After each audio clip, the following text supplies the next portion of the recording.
Hi, this is Megan Earl from H.212 together with my pair Jamayca Jaman. So today we will discuss about providing laundry services to guests and the duties and responsibilities of a laundry attendant and also the proper standards in laundering linen guest clothes. So let's start with the duties and responsibilities of the laundry attendant. Number one is count quantities. The reason why the laundry attendant need to count the number of linen or clothes of the guests, it's because after the laundry attendant know already the number of linen or clothes they need to return. Number two is tag, sort, and pre-treat. It is important to tag the clothes so that it will not mix the laundry of the other clothes of the guests. Number three is inspect guest items to know if there is damage with the guest garments. So number four is ensure maintenance of equipment. The equipment should be used properly to avoid damage, and they're also responsible in other tools and supplies. Number five is spot cleaning. It is where they perform the cleaning of, heavy soiled items, stained or contaminated linen or clothes. Six is washing of items. It is where they wash the guest items based on the proper standards. Number seven is repair garments. They were also responsible in repairing the damaged garments of the guests. Number eight is fold in place. After washing, they need to fold the clothes or linen. 9. Operate machinery. They were also responsible in operating the machines in laundry. And, if they don't know how to operate, then it would be hard for them. Number 10, pressing and ironing. They need to perform ironing based on the standards procedure. 11. Sewing and mending. Same as when you repair the garments of the guests. 12. Bills. This is where the guests pay for laundry services and the laundry attendant should know the bills. And number 13, clean and maintain area.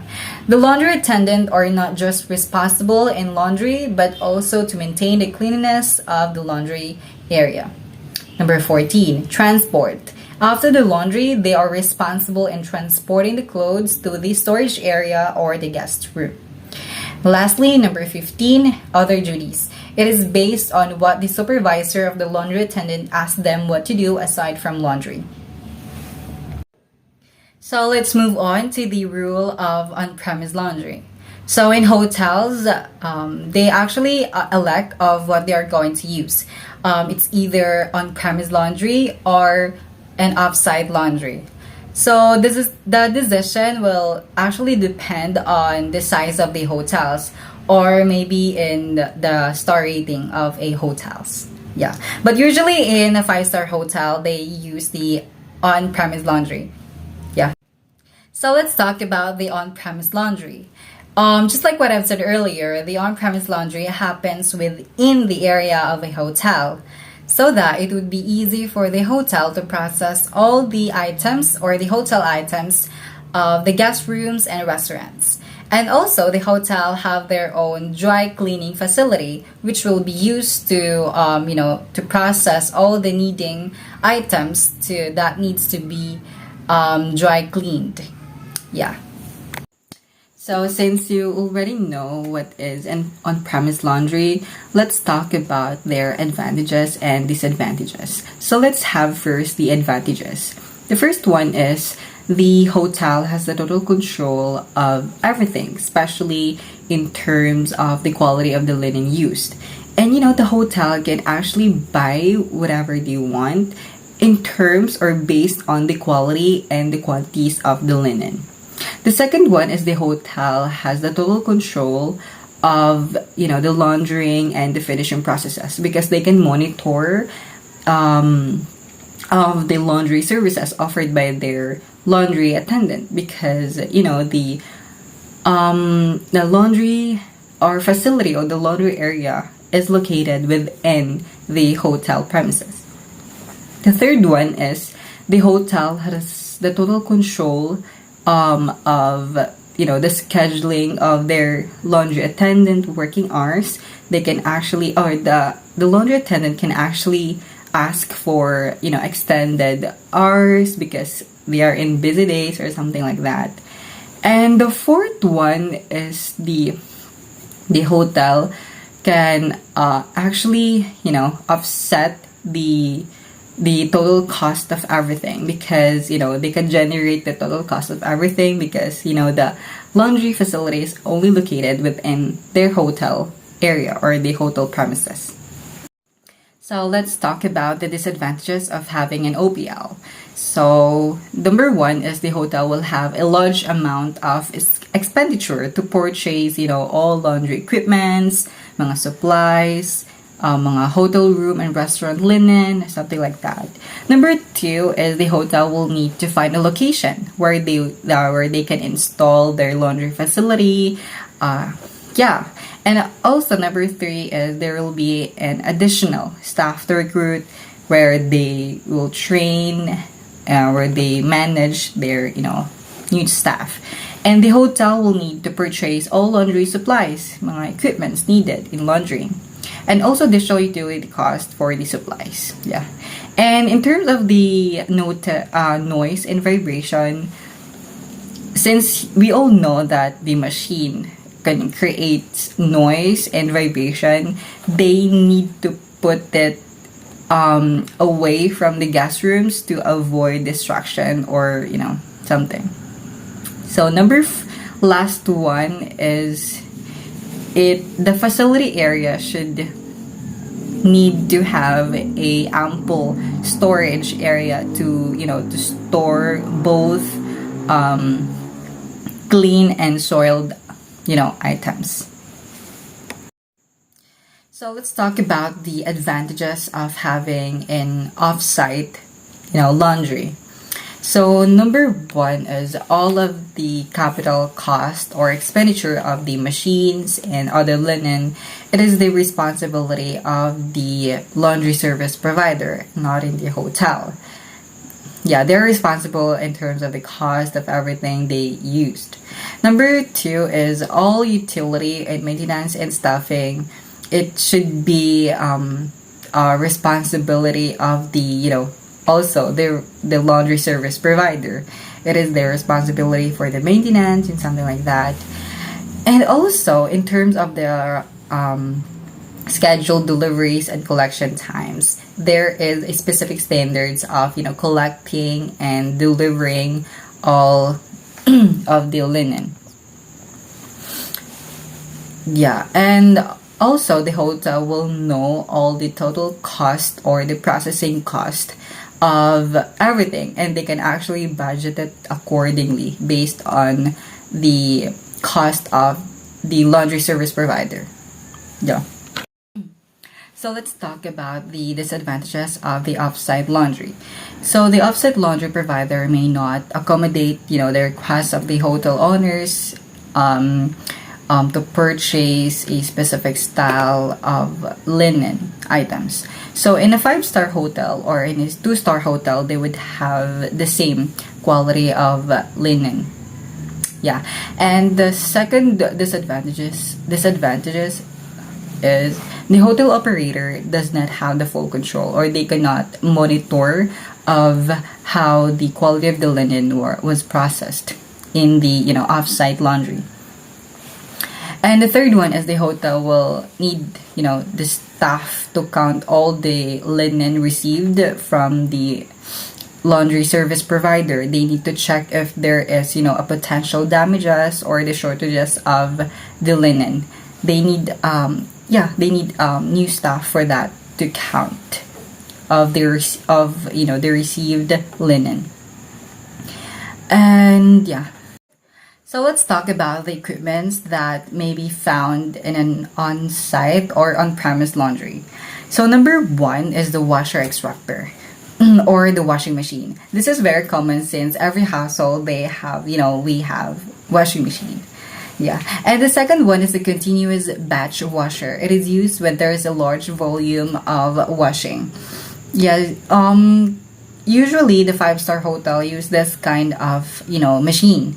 Yeah, this is actually used if there's a lot of items that need to be washed. Yeah, so number 3 is a tumble dryer. It is used to dry towels, and it can actually vary a large volume or capacity of items. like it could actually use to wash 5 to 80 kilogram of items. Yeah. So number 4 is the flat work feeder. It is used to assist in fitting sheets and table linens or to flat works. Yeah. Number 5 is the flat work ironer. This machine is used to iron and dry sheeting or table linens. So number 6 is a flat work folder. So this machine is actually it can actually mechanically fold sheets and table linens. Yeah, mostly the large hotels or expensive hotels use this kind of machines to to make their job more easier. Yeah. So number 7 is the roller irons. It is used to iron small items like table napkins, small items. Yeah, table sheets, something like that. And number 8 is a towel folding machines. Very common. It is used to fold towels, table napkins, or something. So number 9 is the presses. It is used to press clothes, but it can actually used to press small items like table napkins, table linens.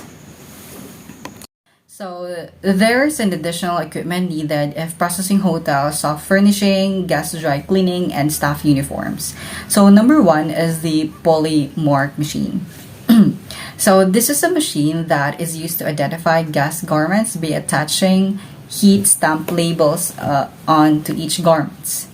Yeah, and the second one is the spotting board. This is a specially designed table used for spotting garments prior for to being washed or dry cleaned.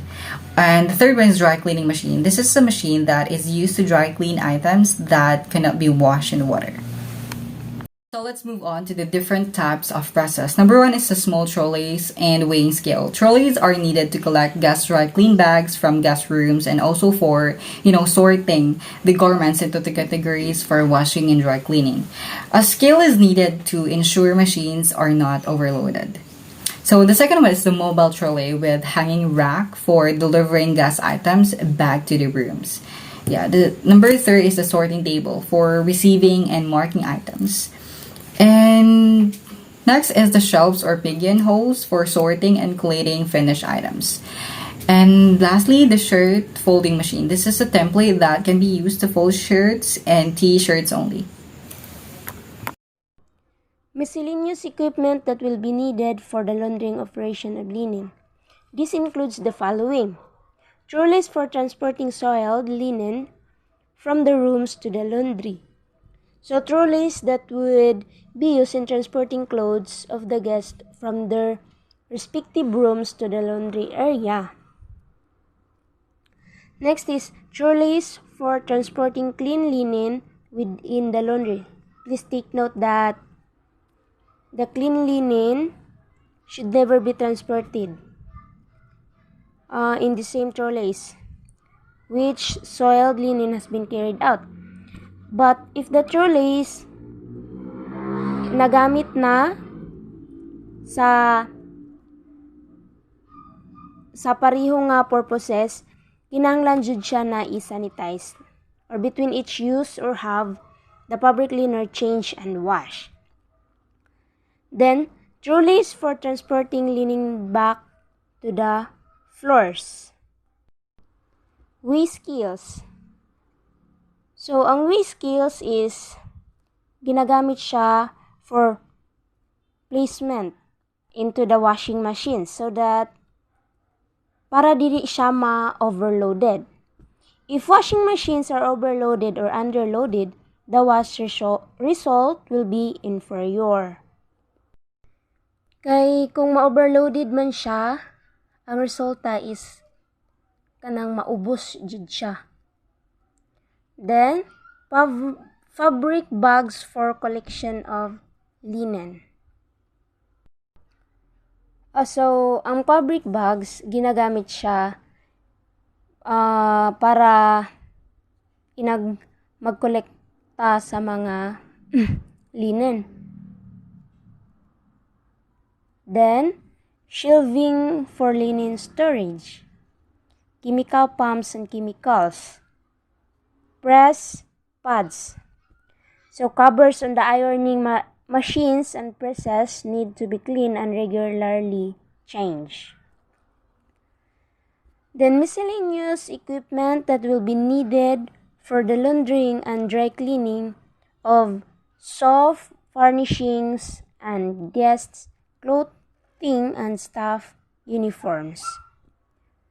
This includes packaging materials such as baskets or cardboard boxes, plastic bags, coat hangers, marking tape and tags, dry cleaning dockets and plastic bags, spotting chemicals, spatulas, and tamping brushes. So, mao jud ni siya ang kinahanglan sa mga lady laundry.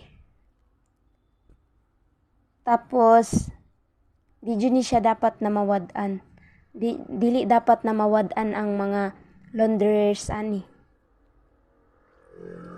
So next, guest clothes are picked up. Introduction.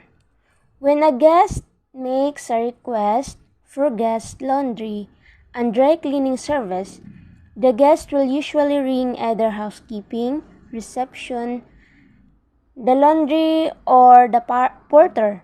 Every hotel must have a defined procedure for the collection of guests, laundry, and all relevant staff must be aware of this procedure so that the service is seamless. So, di man jud malikayan no na ang mga guests na kinahanglanon. So, na jud time na manawag sila, it's either the housekeeping, the reception, the laundry, or the porter.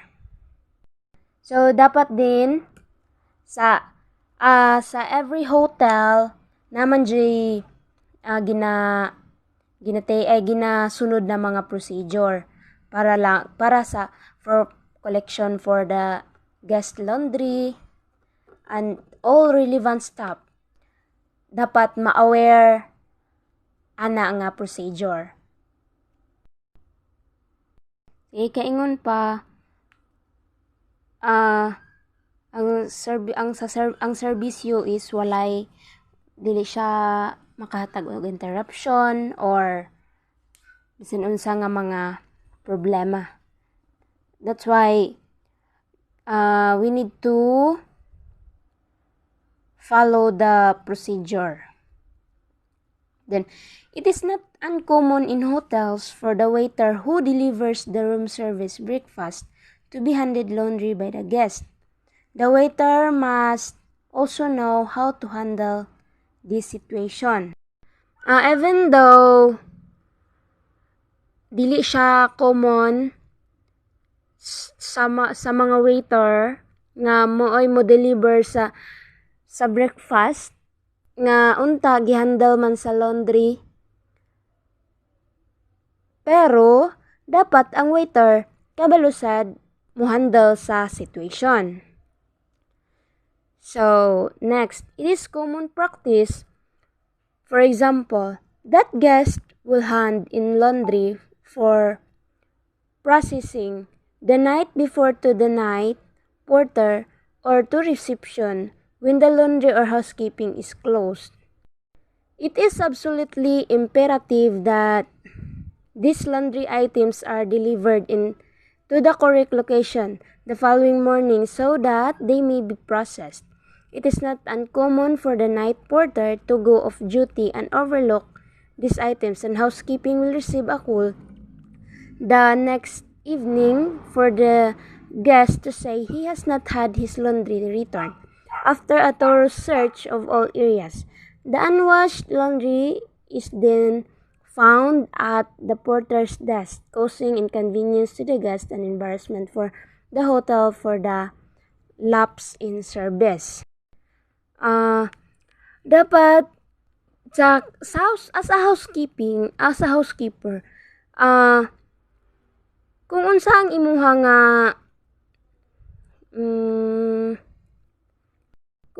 imuha nga buluhaton, dapat like that. Then advise the guest of when the items will be collected. Like for example, Earl will be along shortly to collect your items, Mr. Jones. Please leave them on the bed if you are leaving the hotel. Then answer any questions that the guest may have in relation to the service. Example, what time will my laundry be returned? Or is it possible to have the zip replaced on my trousers? Then have a thorough knowledge of the services that are available to the guest. A 2-hour precinct service, for example, may incur a surcharge.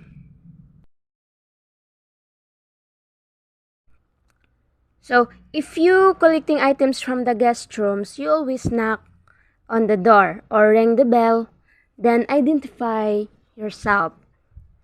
Kay sayo sa kabuntagon ang mga guest ana nakahubad pa jud. So dapat mo respekta, dili ta mo ingon nga musuludayon kay na basin pala gaunsa sila or sila ba muna nga dapat always knock on the door. Then knock again before entering the room. As you enter the room, always identify yourself in a loud and clear voice. Good morning, laundry service, or like that. Di ako masyado, di ako kabisado. Then, collect the items quickly and leave the room, making sure that the door is locked. So, make sure that the door is locked. Kay naiuban nga, makalimtan og lock na pataka rag leave niya di ay na unlock ra di ay na makasabang ta guest ana. Then make sure that malak jud ang door, right? Then cross or tick off the room number on your collection list. Cross or tick off the room number on your collection list. So, dapat kinahanglan jud nga i-check na to kung unsay atong nakolekta, kinsa atong nakolekta, i-check na to ang room number para dili malibog. Then, check in each of the bags that there is a completed laundry docket and secure the bag closed so no items can fall out. Place the bags in your trolley for delivery. Place the bags in your trolley for delivery to either in the house, laundry, or the point of collection. Then internal transportation. Where the laundry is on site at the hotel or OPL, transportation of linen to the laundry may be done by laundry, housekeeping, or restaurant staff. Kung ang laundry is on-site at the hotel, dapat, kung kinsa man tong tighatod sa mga linen, dapat kani siya humana na fix na tanan sa laundry, housekeeping, or restaurant staff. Soiled linen may be delivered directly to the laundry via a chute from the guest floors. The room attendants will strip the linen from the rooms and then place the soiled linen down the chute. These methods thus save time and ensure that the laundry has a consistent flow of soiled goods at all times. In other hotels, the linen may have to be collected manually from each floor and packaged into trolleys or bags and then transported to the laundry via lifts and corridors. So, ginamanual na nila pag collect. So, paagya tong lifts and corridors. Nadyo ingon na usahay. Next, in widespread hotels as on some islands resorts, transport of linen may be by way of a buggy to which trolleys are attached. This circulates across the property, collecting and delivering linen to the maids' stations several times throughout the day. Then, restaurant staff may also deliver soiled table linen directly to the laundry in trolleys and bags. In some hotels, there may also be a separate linen room from where all soiled linen is received and counted and from where clean linen is issued. In this case, all clean linen is returned to this location from the laundry for reissuing of the same quantities back to the guest floors and restaurants. Next, methods of managing linen stock. There are essentially three different methods of packaging linen stock. 1-for-1, top-up system, and requisitioning system. For 1-for-1, each floor or restaurant is issued with an agreed par level of linen. Naga-issue sila og par level of linen sa each floor or sa restaurant. All items are exchanged clean for dirty. Example, if the restaurant use is 200 napkins, then 200 clean napkins will be returned. Naga-exchange. So,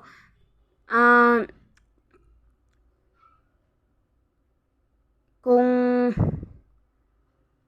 ang usa ka restaurants nagamit sila og 200 napkins, ang mauli sad is 200 napkins nga limpyo. In some hotels, for example, guest room floor pantries are set with correct par levels for that particular floor. As room attendants remove soiled linen from each room, they count the linen. These quantities are recorded on their worksheet next to each room number. Dapat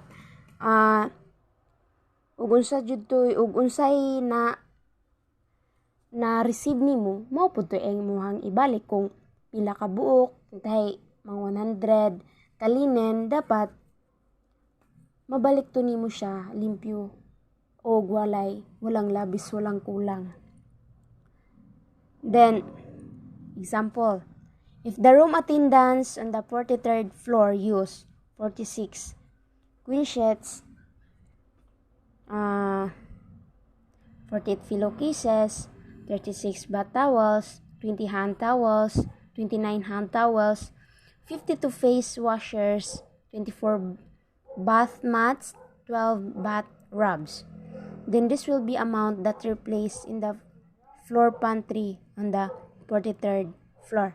So, mauso din siya ang mga ma-place sa 43rd floor. Next, top-up system. This is a system where no par levels established, so stock levels are just top up daily. So, modyo ni siya ang nangunguna per me. This may lead to overstocking. Overstocking na siya of items and uncontrolled costs. It may also lead to extreme shortages of linen because there is essentially little or no control over the linen. One restaurant may be short or linen whilst others may have a stockpile. Similarly, one guest floor may have exist of one item such as bath towels where another floor has none. So, ang top-up system is sa gikaingon pa, top always. Siya always ang nangunguna kay always siya daghan og stock. Pero ang uban wala na stock. Example is room attendants use linen and rely on laundry or housekeeping staff to replenish the stock. Next, requisitioning system. This is a system where the hotel keeps a stock of linen items in the linen room. Each restaurant will requisition only what they need on daily basis.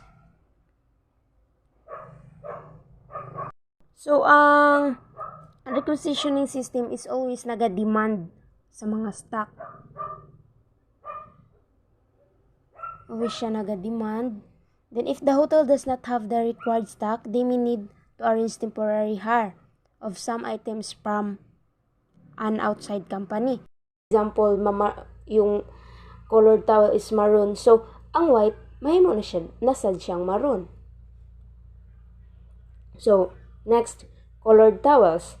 Sometimes, if there is a spa area, massage rooms, or hairdresser within the hotel, colored towels are used. So, si colored towels is always, sometimes, magamit siya sa spa, sa massage, sa hairdresser.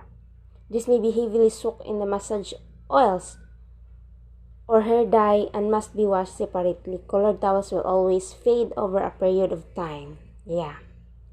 Always, medyo si colored towels ma-fade sa bisan unsa na oras. So, always separate the colored towels. Bathrobs. This will need to have the belts removed before washing, otherwise they may get tangled in the wash, causing damage to the belt loops on the robes. If there are pockets in the bathrobs, this will also need to be checked for guest personal items or old tissues, etc. Bathrobe belts will be placed into a mesh laundry bag before being placed in the machine. So, si bathrobe always gina-separate yun si belt. Kay, kung dili nimo i-separate si belt, magkako siya damage sa washing. So, may get the washing, otherwise they may get tangled in the wash, causing damage. Next, table linen. This must be sorted to remove food scraps, cigarette butts, cutlery, and sometimes even pieces of crockery.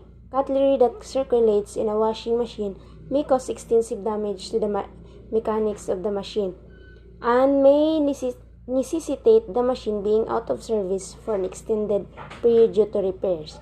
It may also cut and damage the linen that is being washed.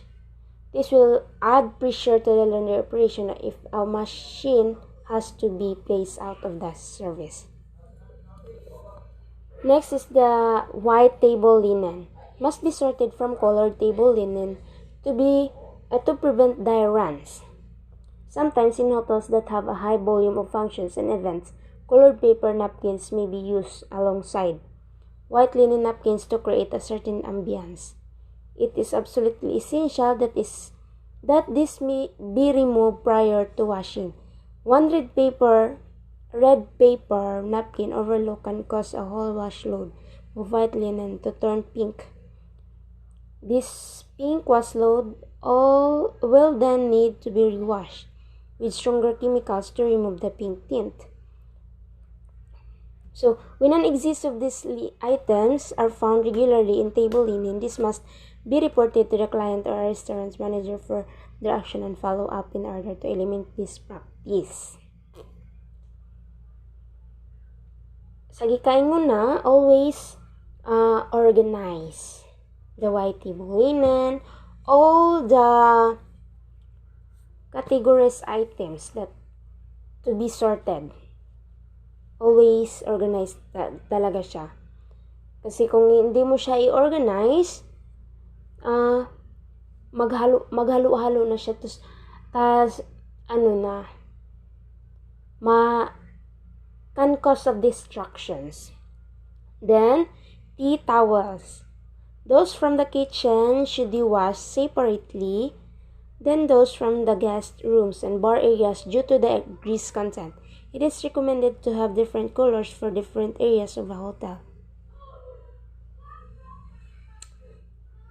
For identification and to reduce cross-contamination. For example, a greasy tea towel used by kitchen staff will leave smears on polished glasses. Lastly, cleaning clothes and mops. All hospitality operations require cleaning, and so will have a supply of cleaning clothes and mops. This may require laundering daily. Kitchen clothes should always be laundered separately from those of housekeeping due to having higher levels of grease and fat contained within, where color-coded mops are used for housekeeping and kitchen areas. This must also be washed separately. So, it always separate the cleaning clothes and the mops, because in the mops there are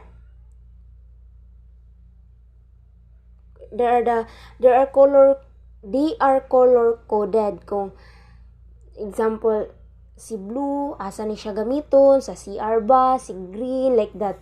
So then always this must also be washed separately para sa kaayuhan.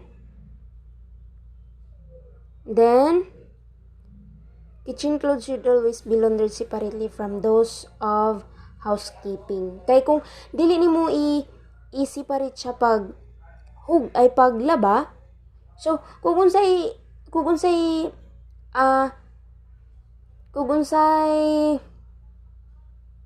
kanang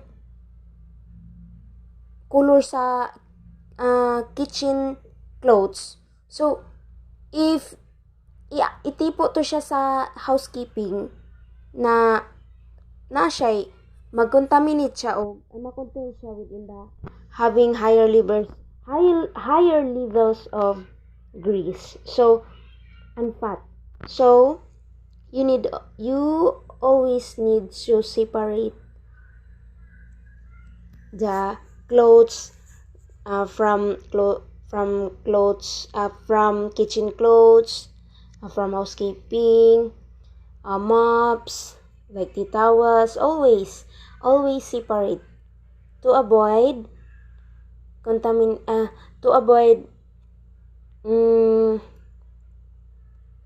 maghalo ang mga colors niya para nindot ra gyapon ang quality. So always separate.